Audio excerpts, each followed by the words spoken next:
Welcome to From Vinyl to Streaming, Tunes Through Time with Abby and Judy. I'm Abby. And I'm Judy. How you doing, Judy? I'm good. How are you? Oh, I'm good. Doing good. Just keeping busy. How about you? You know, I've been to Finland and all. Yeah. It's been lots of fun. So. Yeah. Crazy. I'm back. You're back. We'll have to talk about that maybe next episode or the next one. Yeah, we don't really have a lot of time today. Yeah, but crazy stuff. Crazy. We've been all over the place. So all over. Crazy stuff. But yeah, any music moments or anything? Nope.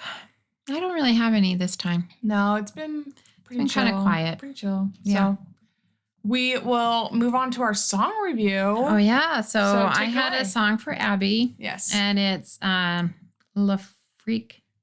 How was it? I don't even know what it's called. I think it's just called Le Freak. Le Freak by Chic. I think it's called.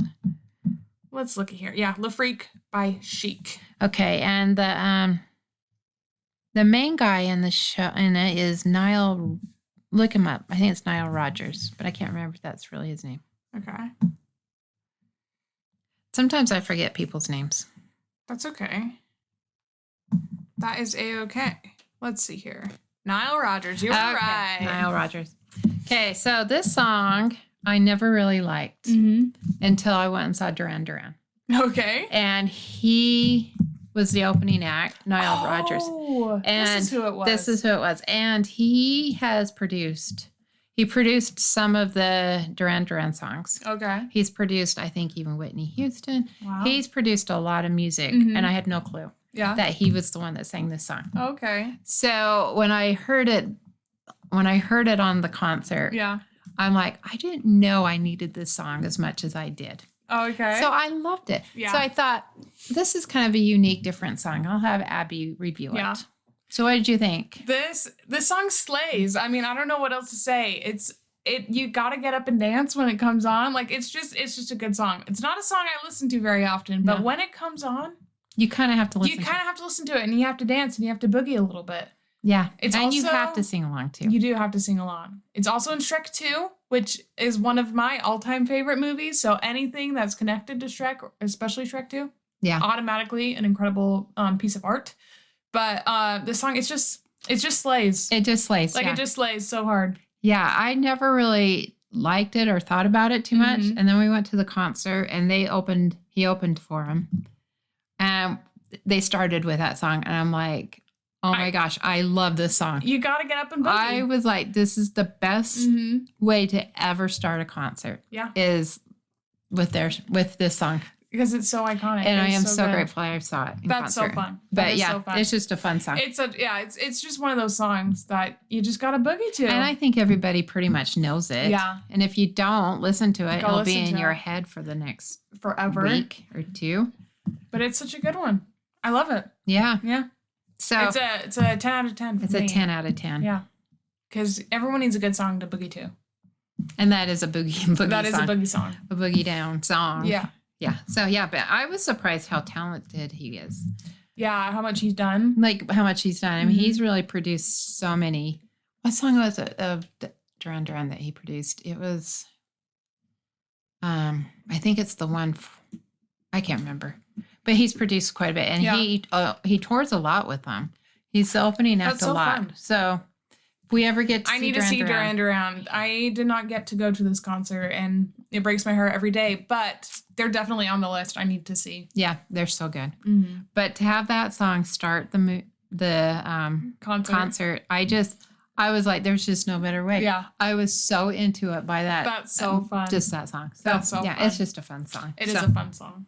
Yeah, so that's why I thought I'd have you. It's a good one. 10 out of 10 for me. Kind of an old song, so. But good. Really good. Yeah, kind of boogie. Yeah. Boogie on down. Exactly. Le Freak is the chic. Freak out. Such a good song. It's just a fun song. It is such a good one. So, yeah. So today we decided we were going to review probably my favoriteest movie of all time. Yes. This movie I made them watch countless times. It's the movie I probably watch more than anything because I like to watch it while I'm cleaning. Yeah. And it's all music, 100% all music. Only person that speaks in the whole movie is George Burns. Yes, the narrator. So it's called Sgt. Pepper's Lonely Hearts Club Band. Came out in 1978. I was 78. Yeah, I thought it was 77. It started. No, it was 78. It was the beginning. It was like summer 78. Gotcha. Like they were starting to promote it in 77. Gotcha. But it was 78. Gotcha. It came out. I think. I'm pretty sure. So I was like a little 9, 10-year-old when it came out. It starred the Bee Gees and Peter Frampton. Yes. Let me see. What year? 78. Okay. You're right. So back in the day when I was little, you didn't see musicians very much. It was before MTV. Mm-hmm. You only really saw them like if you could stay up to the midnight special because they'd be on there every once in a while. And I don't even know how I learned about the Bee Gees unless it was Saturday Night Live. I mean, Saturday Night Fever. Yeah. But I think Saturday Night Fever came out after this, to be honest. Was Grease first? Grease was, but you didn't know. I guess they wrote the song, but that was it. Grease was about 78 too. Okay. 78, 77, 78. There was some good movies that came out. I never saw Saturday Night Fever. Yeah. But it was R-rated. It was 10 or 9. Scandal. 9 and 10. Yeah. So I don't know. For some reason, I loved the Bee Gees. Mm-hmm. Like everyone I knew. For some reason, because they're so good. But I mean, but I was in love. We were in love. Obsessed. It was in love, especially with Barry Gibb. Mm-hmm. He had the long hair that was swooshed back really beautifully. There was everything about him just was beautiful. Mm-hmm. And then, so this movie was coming out. Yes. I was so excited. So excited to see this movie. I almost couldn't wait. I just could not wait to see it. It comes out.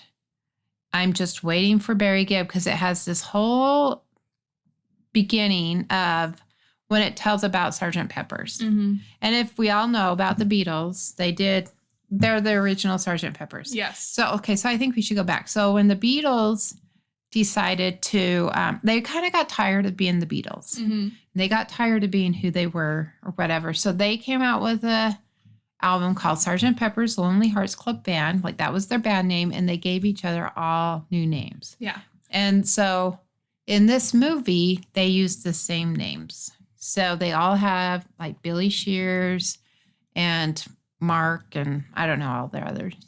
I only remember Mark because it was very good. There was Bob. And Billy. No, we already had Billy.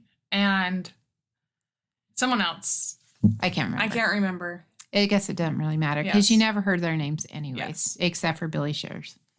So that was the concept of so it was a movie concept. Like, because back in the 70s, they would make weird movies. Like kind of like operas, kind of. Yes. Rock operas.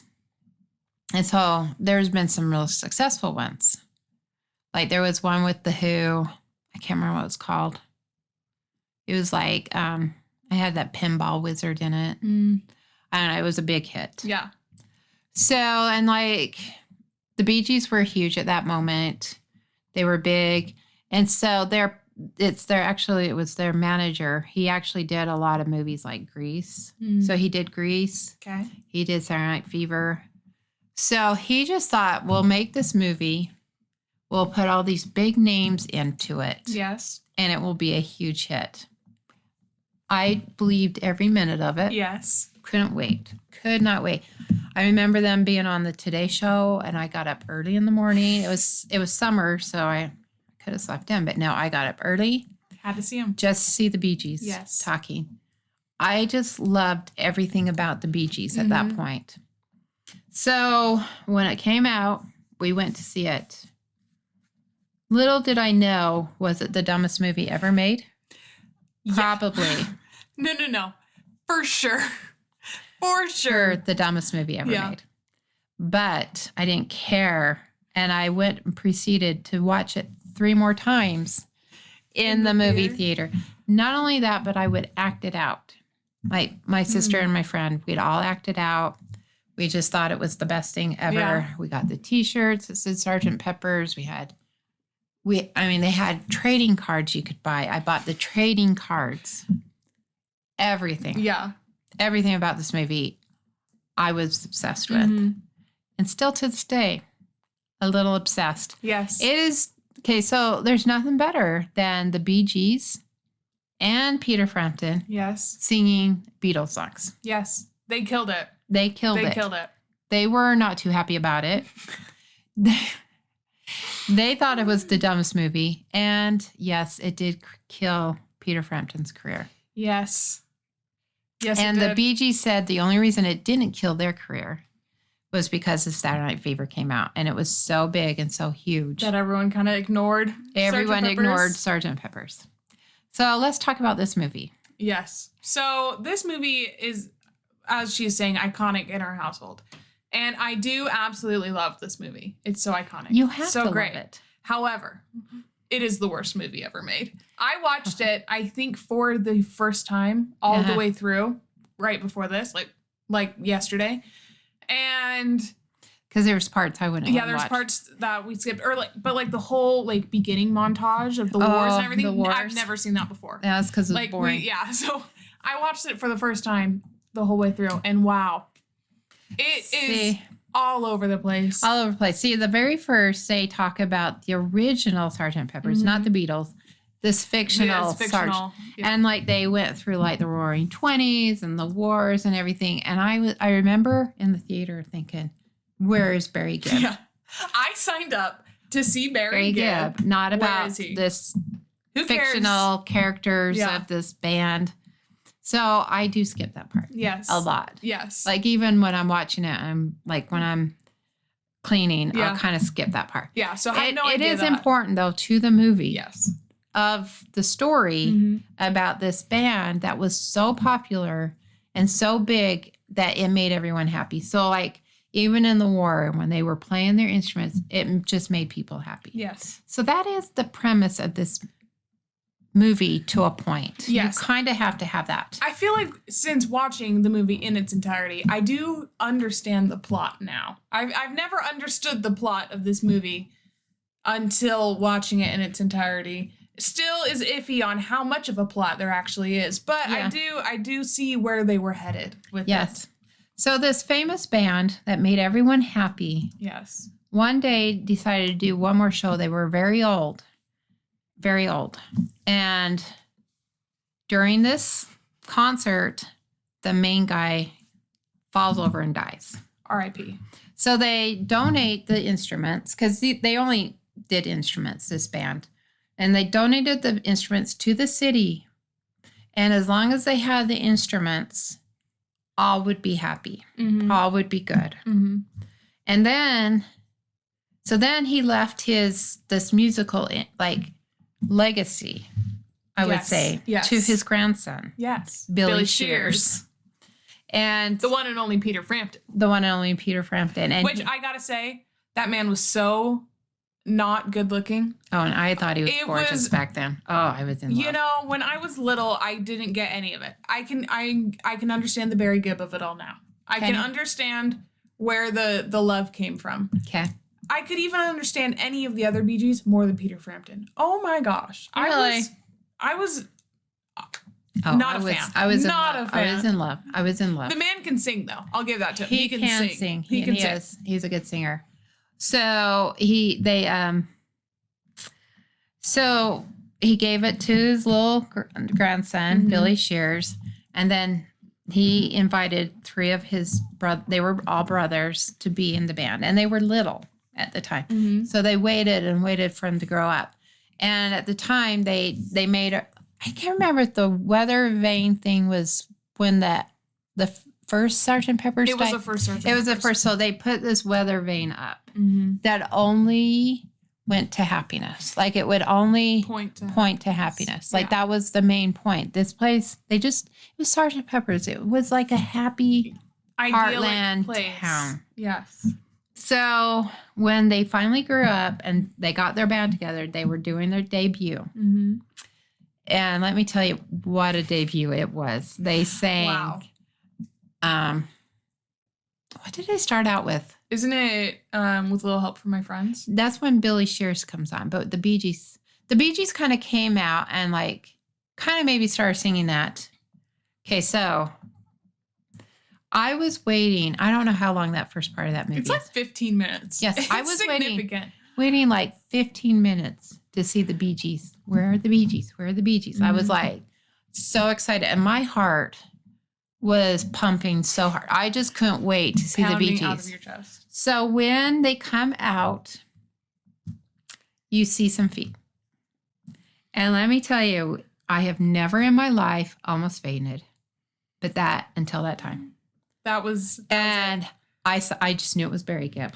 I knew it was Barry Gibb. I knew it was his feet. My heart, funny. I mean, my blood pressure probably went way up. Just spiked. This little 10-year-old girl almost fainted. Seeing the love of her life's little snazzy boots. Little boots coming out. And then they start singing. And then they introduce Billy Shears and he comes running up. And he's singing the song. And they would like kind of do the melody part of the song. And so you'd always see Barry Gibb like this. And it's just like, oh, there's Barry Gibb. There he is. So that was kind of the premise of the movie. So then they become super famous. Super famous, super fast. And Billy Shears had a girlfriend named Strawberry Fields, of course. Of course. And they kind of, I promise I'll love you forever, even though they don't talk. And then he goes to the big city.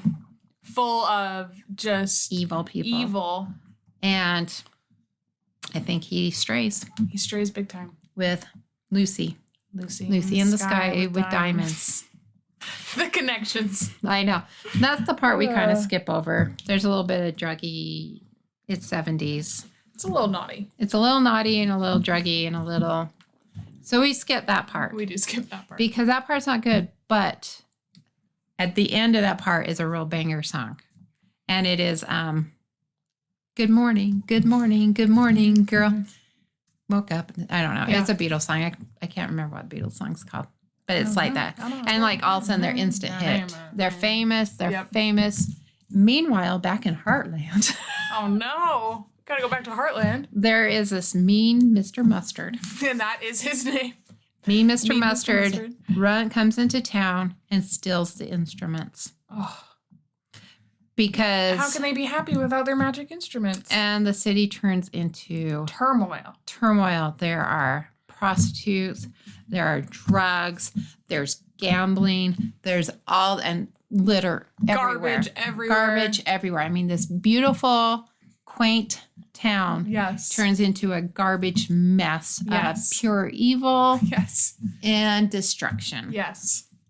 So it's just really sad. It is tragic. And Strawberry, she's sad and she doesn't know what to do. Yeah. So she decides, even though Mean Mr. Mustard has like pinpointed her as the one he wants. Yes. He wants to fall in love with Strawberry, but Strawberry's heart is still with Billy. Yes. So she gets on a bus and takes off. Yes. And Mean Mr. Mustard follows because for some reason he really wants her. Really bad. She's really pretty. Yeah, she's pretty. So she goes to the big city. She finds the Sgt. Pepper's. They're recording. You got Robin Gibbs singing, "Oh, darling." I can't remember. It's a really funny part in the movie because he's so into it. So Strawberry walks in and she sees Peter kind of flirting with Lucy. And so she's really sad. It's tragic. But she has a mission. She has to save Heartland. She's got to save Heartland. Yeah. So they all come out and find out. And at the end, before Robin sings his last note, they take him out. It's really funny. It's actually a really funny part in the show. It's crazy. They find Mean Mr. Mustard's, whatever it is, truck. Yeah, his van, his RV. I don't know what it is. And they take off. And there's a little computer. They have these little computer like robots. Of course. Of course there's robots. Yeah. And they find out that the instruments are taken to these places. And so they need to go to these places to retrieve the instrument. So they first go to Maxwell Silverhammer. And if you know all these Beatles songs, it is hilarious. It is remarkable how they fit all of these songs. So what's it called? I just said his name. Maxwell Silverhammer. He is a plastic surgeon. Yes. Played by the infamous Steve Martin. And he is now turning old, corrupt people into young, corrupt people by using these metal things, and he'd put them in there. There's like lightning between them. Mm-hmm. And all of a sudden they would turn into these young, corrupt human beings. And so he was making was these like people for the main big band. Like, what were they called? What were the people called? The like army of people? Yeah, kind of the army of, I can't remember. Like they were I don't know, just fans, I guess. They were what is it? Roadies? Were they roadies? Not roadies. Like the other word. What is that word? I know what you're talking about. Yeah, like they just were into this band. Yeah. It'll come to me. We'll keep going. So Steve Martin's turning everybody. He's singing the song. It's really funny, really cute. The Bee Gees. Groupies. Yes. Okay. They were making groupies for this big band. Yes. So they come in. They find the instrument. It's the horn. Mm-hmm.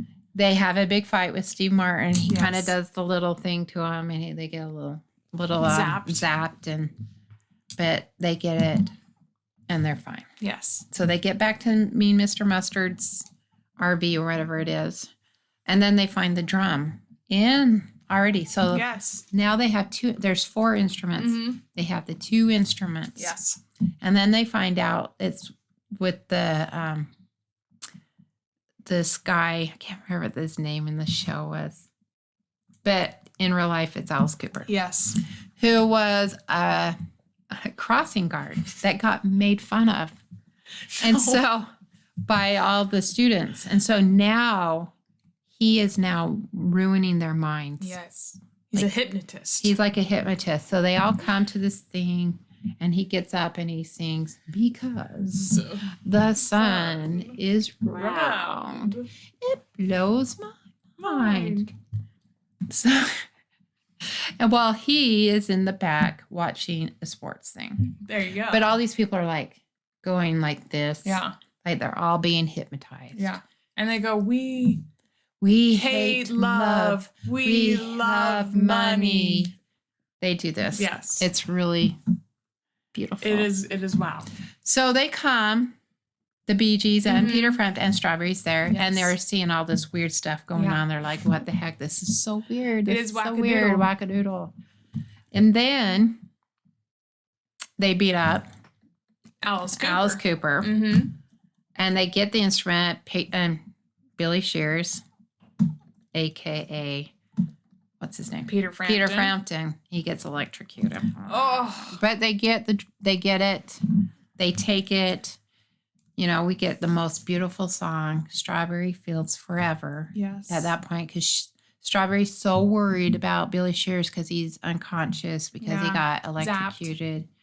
And then he finally comes out of it, and it's really beautiful. True love right there. True love. And he knows he's really in love with her. Mm-hmm. I think he's like, now this is forget my Lucy. Forget Lucy. This is my woman. She's sweet. She's kind. She's beautiful. Yes. This is true love. Yes. Only true love could bring him back. Exactly. They actually say that too. So, of course they do. They do. That was a direct quote of George Burns. There you go.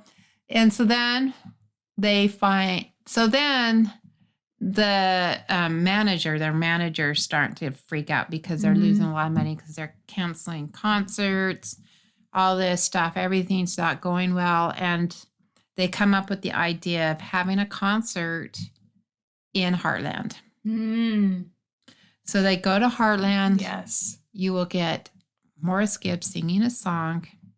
They all come in like a parade. Yes. Everybody's all excited. They have clowns. They have jugglers. They have everything. All the stuff. And it kind of brings a little brightness. Yeah, to Heartland. Because Heartland is turned into It's in bad shape.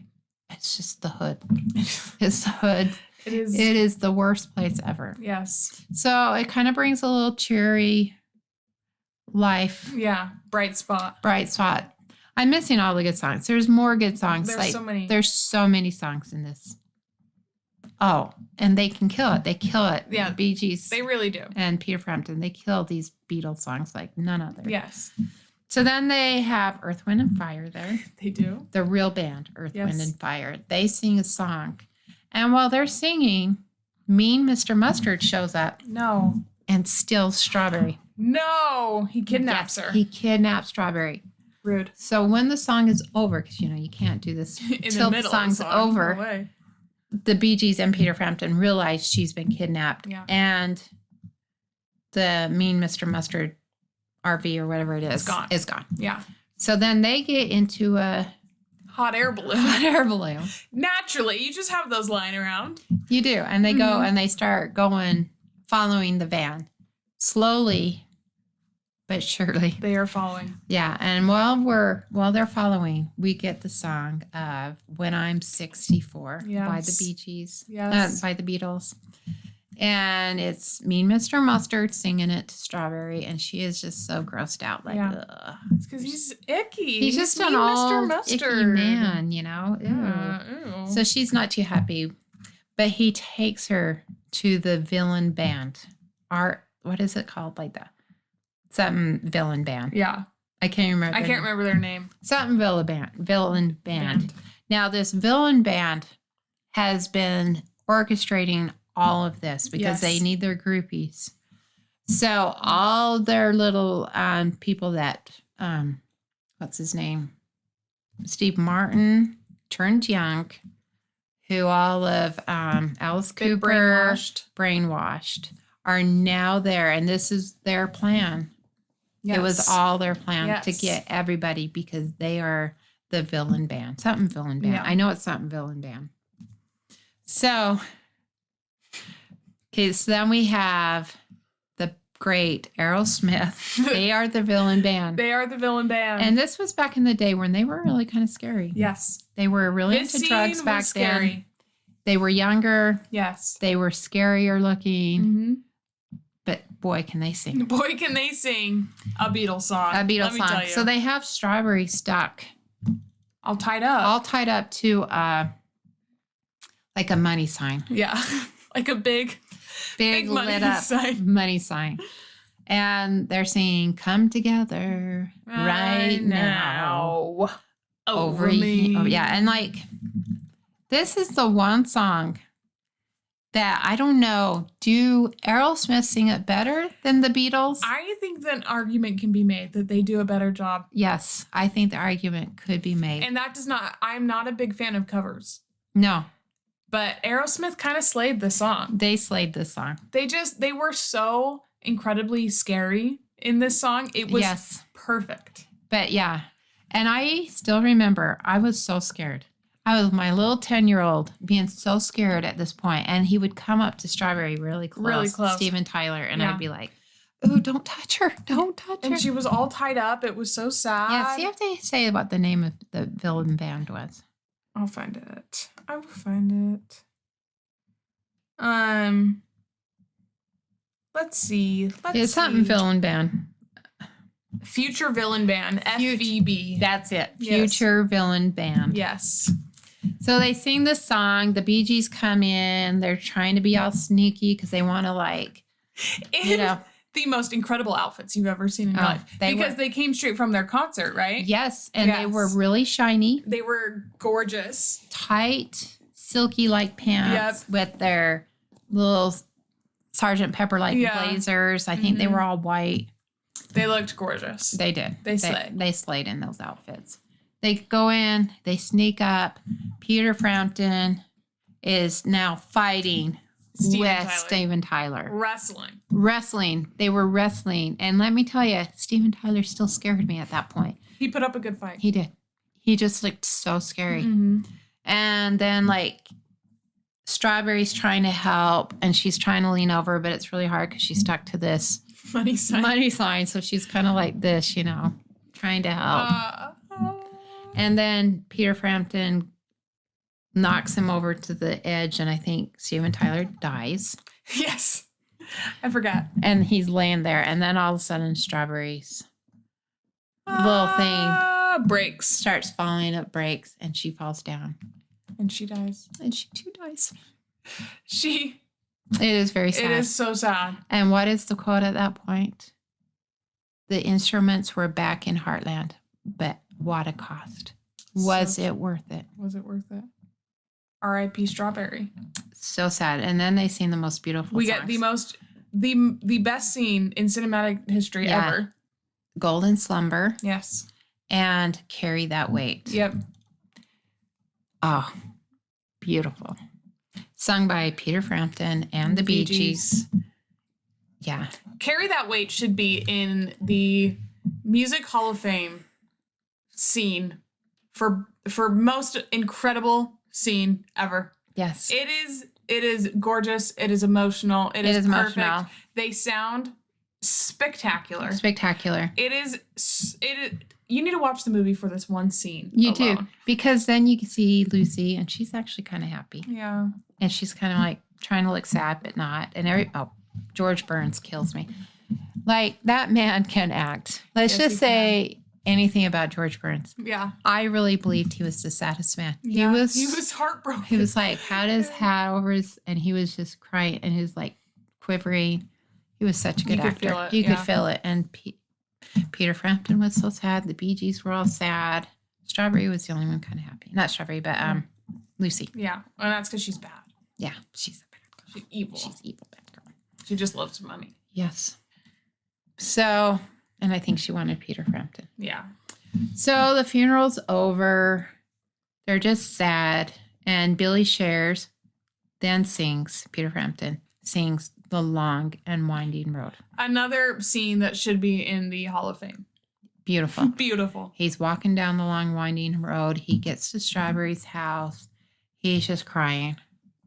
Real tears, I'm sure. Real tears. They're just streaming down his face, just streaming down. He just doesn't know what to do. He's just so sad. Yes. Which he should be. He should be. It's kind of all his fault, to be honest. Kind of is. He kind of left and abandoned her and became not a very nice guy. Yeah. He wasn't like the boy that left. No. He got seduced by L.A. L.A. So you kind of leave him out the window, like looking out the window, just sad. And then it cuts to Barry Gibb singing probably my favorite song of all time. What's it called, though? A Day in a Life? A Day in a Life. Yeah. By the Beatles. By the Beatles. So he starts singing this song. He's singing it to his brothers. Mm-hmm. Not going to lie, in the movie, the brothers look like they were trying not to laugh as hard as they possibly can. A little bit. But they're trying to look sad, too, because everybody's sad. Yeah. It's a really iconic scene. He's just singing to him. Mm-hmm. And then he kind of goes back. It kind of goes back into his memory of the good days. The good old days. And it's just heartbreaking. It is just heartbreaking. And then he comes back to now and he's still singing to his brothers. Yes. They're still trying to look like they're not laughing. Like they're trying to look sad. Mm-hmm. And then it pans over to Peter Frampton's Billy Shears. No. Oh no, what's he doing? He is about to jump off the roof of Strawberry's house. No. He just can't go on. He just can't go on. He's so heartbroken. Yes. So heartbroken. And then he jumps. Yes. And as he's jumping, the weather vane, gotta remember the weather vane at the very beginning, only pointed to happiness. And there was no happiness. So it spinned and spinned and spinned and spinned. And then it came alive and it said, "Get back." And then magic shoots from his fingertips. And Peter Frampton stops Peter Frampton midair. And I watched it the other day. And when he gets back up, you can so tell it's not Peter Frampton. Oh, yeah. It's an incredible movie all around. It's just so funny. It must have been a stunt double. Like you need a stunt. I mean, it's not, he wasn't even that high. No. But anyways, so this guy who's a very famous singer, his name was, look him up real quick. Look him up. He was a huge singer himself. He absolutely slays so hard. Him. Billy Preston? Yeah, Billy Preston. He slays. So he slayed. So he's like in this golden outfit and he's singing, get back to where you once belong. And so then Peter Frampton goes back to the roof. Yes. And he's like, what's going on? And then you have the manager come, the evil manager, and he's like, get back. And he turns them into like a cardinal or something. And then Mean Mr. Mustard's there. Oh, it was Mean Mr. Mustard. He turns into the Pope, I think. Yeah, he turns into the Pope. You get Lucy and Billy's stepbrother. I can't remember his name. And like he turns them into nuns. Yes. Stuff. And then Billy comes and he turns Billy into this back to his Sergeant Pepper's outfit. A very beautiful Sergeant. Yes. And then the Bee Gees are there and he turns them into their Sergeant Pepper outfit. And then at the very end, as he's going back up to the sky, to the whatever vein, he does his zap and strawberries back to life. It's so beautiful. So beautiful. It is so beautiful.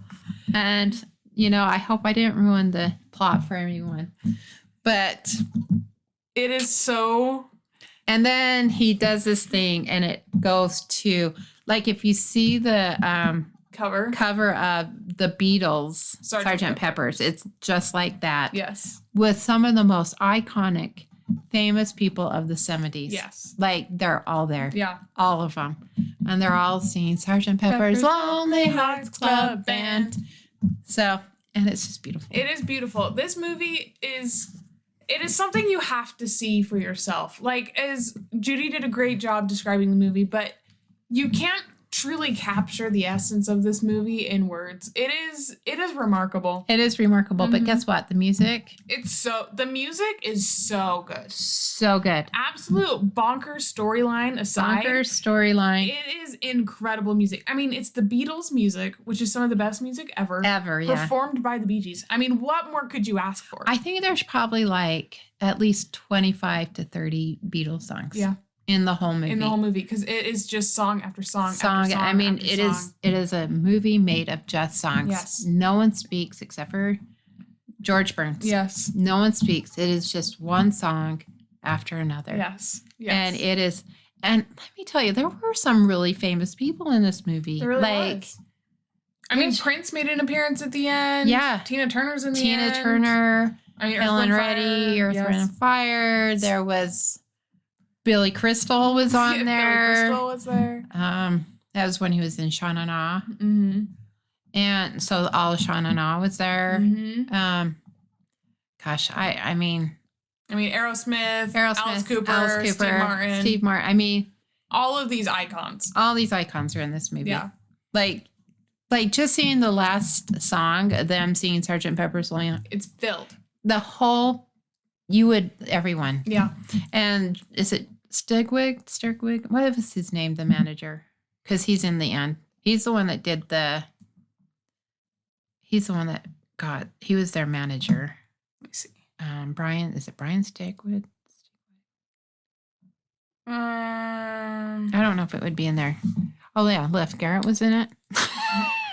Let's see. Frankie Valli was there. Yeah, Keith Carradine, Helen Reddy, Connie Stevens, Carol Channing. So if you know these people, you'd know them. Wolfman Jack, Peter Noon. Some of these I've never heard of. There's just so many of them. I know. Stephen Bishop. Oh, even this guy, Max Showalter. He was in a lot of movies. He was pretty famous. Yeah. Hank Williams Jr. Hank Williams Jr. was in it? Yeah. Yes, he was. Oh my goodness. So read about. What am I looking for? Probably that. I just wanted to see who Robert Stigwig. That's his name. He was the one that produced it, and he was the Bee Gees manager, and he also produced Grease, and Saturday Night Fever, I think. So they really thought they were going to have a big hit here. And they fired him as their manager after this. I can't say that I blame them because, again, this movie is the worst movie ever made. It is so bad. Bizarre. It is so bizarre. However, it is incredible, and I will stand by that. It is an incredible movie, and I will watch it and love it till the day I die. I will too. But objectively, it is the worst movie ever made. But I love it. But it is the best jukebox musical in my opinion. It is so good. So if good. you like the Beatles and you like the Bee Gees and you like Peter Frampton, you like Aerosmith, you love Steve Martin, for you. It is actually the perfect soundtrack. It really is. Like genuinely, the soundtrack is so good. It slays. It slays so hard. It slays so hard. And you know, the Bee Gees can sing. They can sing so good. They can sing the Beatles like none other. Yeah. And Peter Frampton is actually really good in this. He actually really can sing. I've really felt bad for him after this. Yeah, because he didn't do so well. I mean, he was one of the top singers at that time. Like, he was huge. Huge. Yeah. His Frampton Comes Alive album came out just before this, and he was huge. It was huge. And dang. Well, one bad movie. It'll get you. It will get you. And luckily, the Bee Gees had Saturday Night Fever. They did. Because that was huge. Yeah. Because this movie, it is a wild ride from beginning to end. It's a wild ride. Yes. But one worth taking. That's worth for sure. taking. I would highly recommend people watching it with an open mind. Yes. That it has the most beautiful music in really the whole does. entire world. It really, really does. Actually. And it slays. It slays. does. And the Bee Gees slay in it. They were at their peak at that point. Mm-hmm. People loved it. They were so huge at that time. Yeah. So huge. This is when Barry had all the hair and the beard.